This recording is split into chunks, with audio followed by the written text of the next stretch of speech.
Pote, ni enrelevé te, quand tu le barabo s'abonner massivement, la chaîne Nabino, Teyang TV.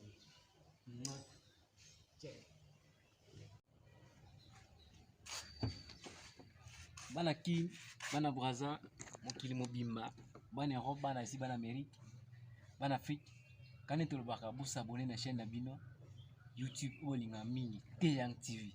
Babi kuna mama kitoko eza, ba humour, ba théâtre, ba film bien, ba émission kitoko, surtout mikolo babi mikolo yo, émission toujours vérité. Donc yango na yango vérité na vérité. Pona nango mingi pour comprendre. Mon irage, Velar, nouveau modèle. Nous sommes découvrir quand la Teyang TV. Nommer quelqu'un ministre des Finances. Au sein du PPRD, vous pesez combien? Bon, écoutez, je dois ce poste au président de la République de l'époque, le président Joseph Kabila, qui était à la recherche d'un ministre des Finances. Je crois qu'il était soucié de rétablir la stabilité du cadre macroéconomique. Et là, je crois qu'il a vu que le monsieur qui gérait de manière efficiente, le BCECO, pouvait faire œuvre utile. Et je n'étais pas membre du PPRD parce que vous savez, quand vous travaillez pour les institutions internationales, vous ne pouvez pas arborer. Ah, c'était comme ça. Oui, vous ne pouvez pas arborer un statut politique. Et donc, j'étais apolitique. Et donc, j'entre au ministère des Finances et donc j'intègre le PPRD. Et c'était donc en 2010, en février 2010, et ce n'était pas facile parce qu'à l'époque, on vivait la dépréciation continue du taux de change, et la hausse généralisée des prix intérieurs, et le président Joseph Kabila, l'une de ses missions qu'il m'a confiée, c'est de stabiliser les taux d'échange et de stabiliser les prix intérieurs. Mais votre arrivée au ministère des Finances était vécue comme tsunami. On a l'impression que vous avez amené des cadenas. Mais là, on peut le dire avec recul, que vous avez gêné tout un fonctionnement des finances publiques qui était fait au détriment à la fois de l'économie, mais surtout qui plombait beaucoup la machine des finances publiques. Vous ne vous entendez pas avec le gouverneur de la Banque centrale, vous ne vous entendez pas avec les présidents de la FEC et les caciques du PPRD d'alors. Vous trouvez comme le monsieur l'empêcheur des tourner en rond. Est-ce que c'était facile de vivre ça? Moi, j'ai lu dans ces livres que c'était compliqué pour un jeune Premier ministre qui n'est pas cacique du pouvoir, enfin, du parti au pouvoir, d'embrasser un ministère aussi stratégique que des finances. Parce que c'est les finances qui financent la vie publique et les politiciens. Écoutez, ce qu'il faut savoir, c'est que le ministère des Finances, c'est comme une salle d'urgence. Et lorsque on a une salle d'urgence, on n'a pas n'importe quel médecin. On a un médecin urgentiste. Urgentiste. Urgentiste. Le ministère des Finances, c'est un ministère clé. Et le patron du ministère des Finances a la signature du compte général du Trésor de l'ensemble du pays. J'ai toujours dit que le taux d'échange, c'est comme la température du corps humain, les 36 degrés. Lorsqu'il y a dépréciation monétaire, c'est que l'économie n'est pas bien gérée. Ah oui? Ah oui, c'est un indicateur clé. Lorsque vous voyez aujourd'hui les taux d'échange qui fait les yo-yo, oui. Mais vous pouvez vous considérer comme meilleur ministre des Finances, mais la tension, la température de l'économie vous trahit. On n'est pas en campagne. Hein? Non, je suis en train de la conjoncture. Je suis en train d'expliquer. Parlons livre. Oui, mais c'est ce qui est dans le livre. Je suis en train de vous expliquer. Oui. Lorsque le président Kabila me confie la mission de stabiliser les taux de change, de stabiliser les prix intérieurs. Mais effectivement, il fallait remettre de l'ordre dans les finances publiques. Comment vous avez fait? Mais écoutez, Parce que vous avez succédé quand même à quel ministre des Finances, si je me rappelle? Le ministre des Finances Matenda. Matenda, Ouais. Kialou, hein, Matenda Kialou. Et je me rappelle à l'époque, ça flottait terriblement. Mais quand vous arrivez au ministère des Finances, vous avez commencé par quoi? Écoutez, il fallait fermer tous les robinets. Tous ces gens, Jean-Marie, pour vous donner un seul exemple, Oui. qui avaient leurs entreprises dans les mallettes, sans adresse nulle part, Qui fournissait à l'État. et qui fournissaient à l'État de biens et de services invisibles, et qui avaient droit au paiement en millions de dollars. Ces gens-là ont disparu du ministère des Finances. De la dette intérieure. Ah oui, la dette intérieure, je n'ai plus payé parce que c'est une dette, pour la plupart, inexistante. Oh.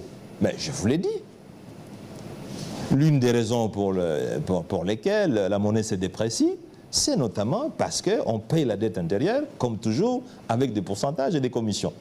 Mais à mon époque, le guichet de la dette intérieure était fermé. Je vais vous dire, Jean-Marie, j'ai fermé ça avec raison. Quelqu'un à qui j'ai beaucoup d'estime de la communauté internationale me recommande un Congolais pour le paiement de sa dette. Le monsieur arrive au ministère des Finances, je lui demande les documents, il me dit, ben voilà, les documents ont disparu avec le pillage. J'ai dit, bon, écoutez, on ne peut pas vous payer parce qu'il n'y a pas de preuves. Une semaine après, le monsieur réapparaît avec un document de l'OGDEP pour dire dette certifiée. 10 millions de dollars à payer. J'ai dit, mais monsieur, vous avez dit que les documents ont disparu. Comment les documents ont réapparu? Oui. Je convoque le directeur général de l'OGDEP à l'époque, Oui. et il est révoqué, et on nomme un nouveau directeur J'ai général. vu ça dans le livre. Et la dette... Et le président Kabila vous faisait confiance pour renouveler comme ça les hauts fonctionnaires qui se méconduisaient. Mais écoutez, le président Kabila, j'ai un honneur au président Kabila, je crois que c'est un homme qui avait l'amour de son pays à l'époque et cherchait à tout prix qu'il y ait une stabilité du cadre macroéconomique et que des réformes d'envergure soient menées. C'est comme ça que je lui ai proposé un nouveau directeur général des impôts, qu'il a accepté, un nouveau directeur général de la DGRAD, qu'il a accepté, et quand on devait changer un directeur général de l'OGDEP, il a accepté. Et les gens vous ont fait, bon, on le dit maintenant avec beaucoup de liberté, que Matata tissait sa toile Oui. dans les finances publiques. Oui. Bon, les gens pensaient que je fonctionnais comme les autres. Je ne fonctionnais pas comme les autres. C'était un peu une navigation à contre-courant. Quand j'ai proposé quelqu'un pour nomination, c'est quelqu'un de compétent, de brillant. Je n'ai jamais proposé quelqu'un. Et j'avais même des difficultés de proposer des gens du Maniema. Ah oui. Parce que je me disais, si je propose quelqu'un du On m'a dit Maniema... que c'est du tribalisme, Mais c'est des justement. gens de chez lui. Voilà. Même s'il y avait des gens de Maniema qui étaient compétents. Hein. Il y avait des gens du Maniema qui étaient compétents, mais ils pouvaient attendre notre tour. Ah, vous avez compris. Vous avez attendu votre tour. Mais quand le ministre des Finances porte désormais la cravate rouge, parlons-en. Et ce soir, vous êtes en cravate rouge. C'était quoi? L'objectif, c'était quoi? Je vois même, il a toute une génération maintenant de cravates rouges. Autrefois, les gens qui vous ont copié, qui étaient vos collaborateurs, ministre du budget, ministre des Finances, tous ces gens portaient la cravate rouge, y compris, je me rappelle à l'époque, même Bat Lukwebo, qui était l'économie, portait aussi la cravate rouge. C'est quoi la signification de la cravate rouge? Bon, laissez-moi vous détendre un peu, Jean-Marie. Je viens du Congo central. Oui. Et j'étais jusque dans le Tchéla. J'ai fait Mwanda, j'ai fait Boma, j'ai fait Tchéla. Et j'étais dans le village du tout premier président, Kassavobu, à qui je suis allé rendre honneur. Et j'étais surpris. Ça c'est vous? En Tingini, oui, ça c'est moi.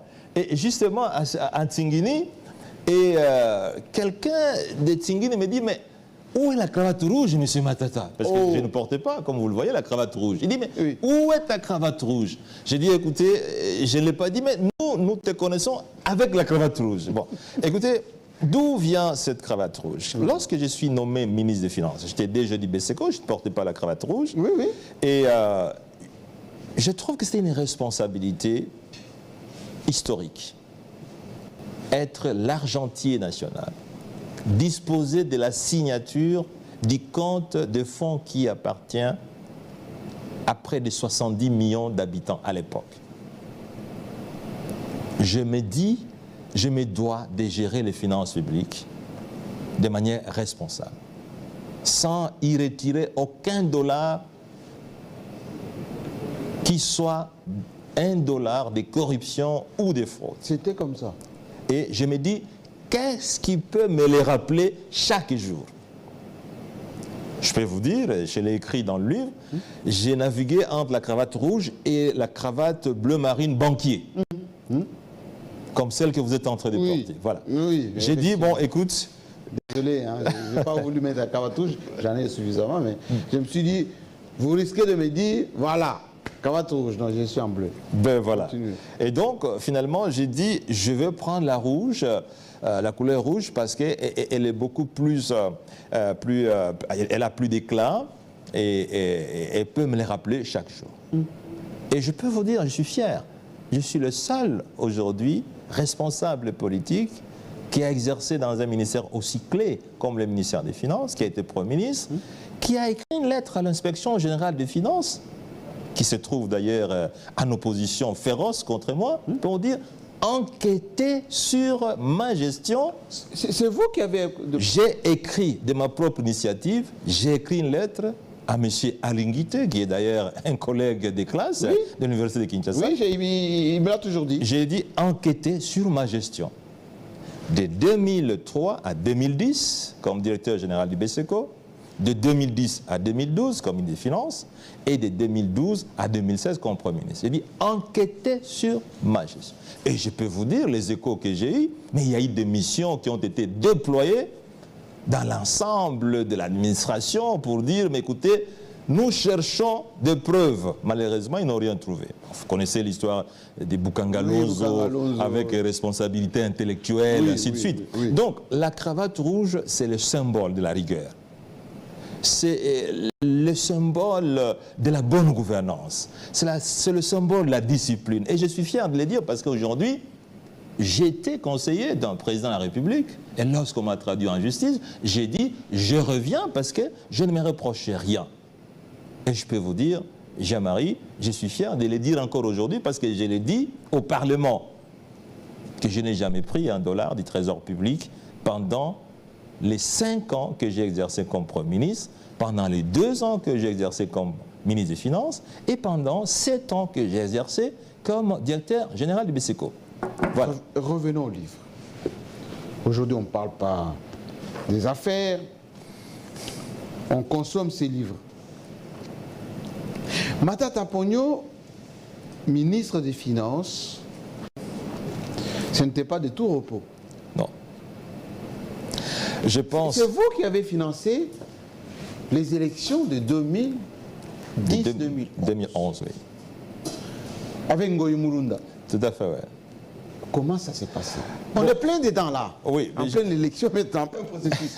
et on se rappelait qu'il y avait souvent les va-et-vient du président de la CENI de l'époque. Tout à fait. Qui venait chercher l'argent chez vous. Tout à fait. Mais je dois remercier sincèrement mon épouse et mes enfants, parce que comme vous le voyez dans le livre, ils ont vécu avec un homme qui avait un rythme de travail infernal. Je travaillais à la fois au bureau et à la maison. Et ça, c'est pas facile. Et je crois avoir bénéficié de la gentillesse et de la sympathie, l'amour d'une femme et des enfants qui m'ont accepté tel que je suis. On en parlera vers la fin. Mais, parce que vous parlez longuement de votre épouse. Oui. Et des enfants. Oui. Il y en a un d'ailleurs qui n'a jamais supporté que vous ne preniez pas les petits déjeuners à la maison. Ben, voilà. Alors, le ministère des Finances, c'est un ministère clé. Vous savez, je fais la TVA, taxe sur la valeur ajoutée. C'est un nouveau mode. On n'en parle pas beaucoup, même. Oui, non? Mais c'est ça qui a permis à l'État congolais, en 3 ans, de doubler les recettes fiscales. La TVA. La TVA. Pour votre information, la TVA est dans les tiroirs 5 ans avant mon arrivée aux finances. Tout le monde a peur de lancer la TVA. Avec tous les courages, avec la protection du président de la République, je lance la TVA qui essaye de bousculer l'ensemble. Et là, le patronat n'était pas d'accord avec vous, hein? Non, écoutez, les patronats s'est opposé. Les messages ont été envoyés au président de la République pour dire, mais écoutez, ces fameux technocrates risquent de mettre le pays en difficulté, ainsi de suite. Mais nous avons bénéficié de l'appui formel du président de la République qui a dit, écoutez, est-ce que nous sommes le premier pays à mettre en œuvre la TVA? Non. Et donc, il a dit, écoutez, monsieur le ministre, vous continuez. Deuxièmement, vous savez, nous avons bancarisé la paie. Justement. La bancarisation, alors prenez une petite pause là-dessus. La bancarisation, c'était quoi en réalité? Vous vouliez faire quoi? Faire couler l'argent public via les banques, empêcher les gens de ce qu'on appelle aujourd'hui Maboko Bank? C'était quoi l'objectif? Quand j'arrive au ministère des Finances, l'essentiel des fonctionnaires sont payés de manière manuelle. C'est-à-dire les comptables publics retirent l'argent auprès des banques et vont payer à leur gré le fonctionnaire de l'État. Il y en a pour certains, vous pouvez payer dans un mois, il garde, il fait tourner les fonds, et ainsi de suite. Et il y avait aussi ces billets mutilés.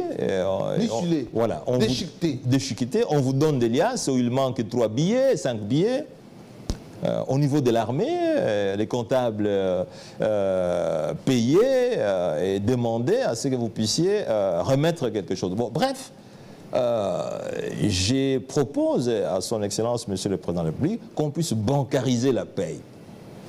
Je dois vous dire, j'ai reçu des menaces. Ah oui? J'ai reçu des menaces de mort pour dire si Matata bancarise la paye de l'armée, mais nous mettons cette ville à feu et à sang.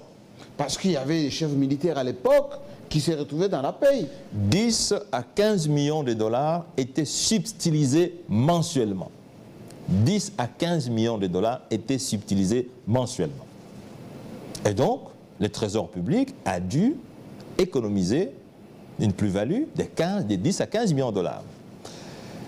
Comme ministre des Finances, j'ai pu obtenir le point d'achèvement, qui était dénommé serpent de mer. Oui. Serpent de mer, parce que tous les ministres des Finances avant moi qui venaient pendant 7 ans disaient nous allons atteindre le point d'achèvement, et quand ils partaient, ils oubliaient avoir promis.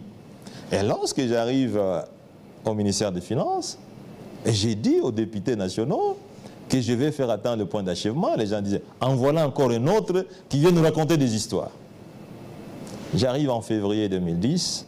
Et en juin 2010, j'obtiens le point d'achèvement. Avec Dominique Strauss-Kahn. Au grand étonnement de tout le monde. À Kinshasa, absolument. Et les gens me demandent qu'est-ce que je fais. J'ai dit, bah, écoute, c'est la magie de la cravate rouge. Matata Ponyo, on passerait des moments, ou des jours entiers d'ailleurs, à parler de ces livres, mais moi j'aimerais bien qu'on voie comment vous êtes devenu Premier ministre par hasard. Parce que au sein du PPRD, à l'époque, on annonçait Évariste Bocha, Bobé Minakou, qui devait succéder à Adolphe Muzito. Mais le Premier ministre allait venir d'ailleurs. Mais enfin, il y avait un accident, ce fameux accident. Montrez-moi la photo de cet avion, parce que moi j'ai lu l'épisode de cet accident, c'était un dimanche matin. Je parlais personnellement avec Katumba Mwanke la veille, et il m'a dit non, je vais faire un petit voyage à l'est du pays, on se voit mardi. Vous étiez ministre des Finances. Et le dimanche à 11h, les nouvelles nous parviennent à Kinshasa pour dire qu'il y a eu un crash à Bukavu, à l'aéroport de Kavumu. Il y a eu des victimes. Il y a même des morts. Prenez on va dire 1 minute, 2 minutes, pour nous raconter, nous restituer cette affaire. Il y a beaucoup de mythes autour de cet avion. Beaucoup de mythes. On a dit là-dedans, il y avait des millions de dollars, il y avait des lingots. Ils étaient partis en mission sophistiquée. Comment Matata Mponyo s'est retrouvé dans cet avion? Et 1 mois plus tard, il devient Premier ministre. Bon, écoutez, je me suis retrouvé d'abord par heureuse coïncidence dans cet avion, parce que moi, je devais aller rendre visite à mon père, qui était malade à Lubumbashi, et l'ambassadeur Katumba m'a invité donc à prendre cet avion avec lui, parce qu'après Lubumbashi, enfin après Goma, Bukavu, l'avion devait rentrer à Lubumbashi. Et comme moi j'ai à Lubumbashi, il a accepté, il m'a invité à pouvoir voyager avec lui. Et c'est ce que nous avons fait. Et il se fait malheureusement quand on descend à l'aéroport de Bukavu, et les pilotes qui sont des Américains n'ont pas la maîtrise de la géographie. Et donc ils ne connaissaient pas cet aéroport? C'était la première fois qu'ils descendent. C'était court cet aéroport? L'aéroport est court. Et il n'y a pas d'instruments de balisage, des instruments de guidance automatique. Et donc, dans un aéroport comme celui-là, qui est en fait entre les montagnes, et donc, lorsqu'ils ont vu l'aéroport et qu'il fallait atterrir, ils sont descendus au milieu de la piste. Et donc, la piste était consommée à moitié, et donc, il est resté très peu de mètres, très peu de longueur, pour que l'avion puisse se stabiliser. Et vous avez vu, quand vous avez atterri, oui, que vous étiez au milieu de la piste. De la piste. Et j'ai dit que ce n'était plus possible que nous puissions survivre. Et vous êtes adressé à Marcelin Chichambo? À Marcelin Chichambo qui était en face de moi, oui. Et vous lui avez dit, on a mal atterri? On a mal atterri. Et c'était le dernier message. Parce que l'avion a craché. L'avion est sorti de la piste à une vitesse de 200 km/h. Mais à cette vitesse-là, un avion décolle, en fait. Et vous avez perdu connaissance? Totalement. Au premier choc? Au premier. Mais le choc était très fort, en fait. Le choc était très fort. Et tout le monde était convaincu que l'avion allait brûler. Oui, parce que regardez le monde qui est venu pour constater ce qui s'est passé. Les gens ne voulaient même pas s'approcher de l'avion. Parce qu'ils s'attendaient que ça prenne feu. Ça prenne feu. Et donc, je suis un miraculeux.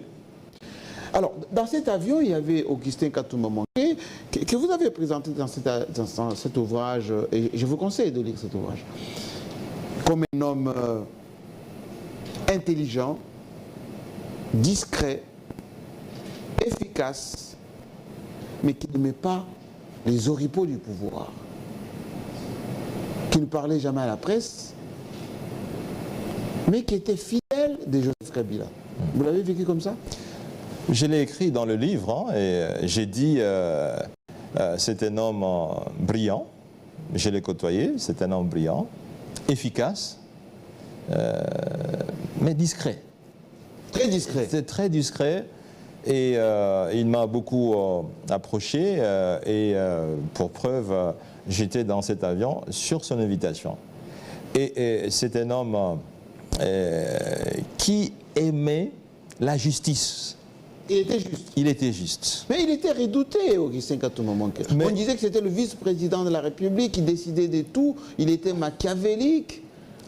Bon, ça je ne sais pas, mais comme dans le livre je l'ai dit aussi, un jour le président de la République, le président Joseph Kabila, m'a dit qu'il était très attaché à l'ambassadeur Katumba. Ceci dit tout. Mais c'est un homme brillant et qui a une capacité de discrétion que beaucoup de gens. Parce qu'en fait, comme vous le dites dans le livre, beaucoup de gens parlaient d'Augustin Katumba. Autant il était connu des noms, mais autant il n'était pas connu physiquement. Méconnaissable. Vous pouvez le croiser, vous pouvez savoir que c'est lui. Oui. Il avait une voiture banalisée, un seul policier, et il travaillait, comme vous le dites dans votre livre, dans un entrepôt qu'on appelait Procoki, dégarni de tout modernisme. Il était tellement simple qu'on ne croyait pas qu'il était aussi l'homme du pouvoir à ce point. Mais lui, il est mort.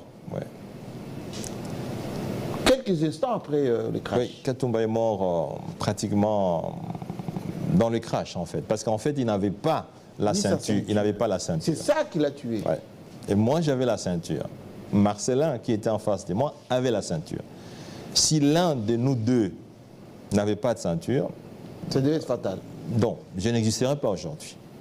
Parce que la personne sans ceinture allait construire une bombe pour l'autre qui avait la ceinture. Et Augustin Katomanke a cogné. Oui, il est sorti de son siège Oui. pour se cogner au Et la parois. vitesse, n'est-ce La pas? vitesse, parce qu'à 200, on est sorti de la piste à près de 200 km/h.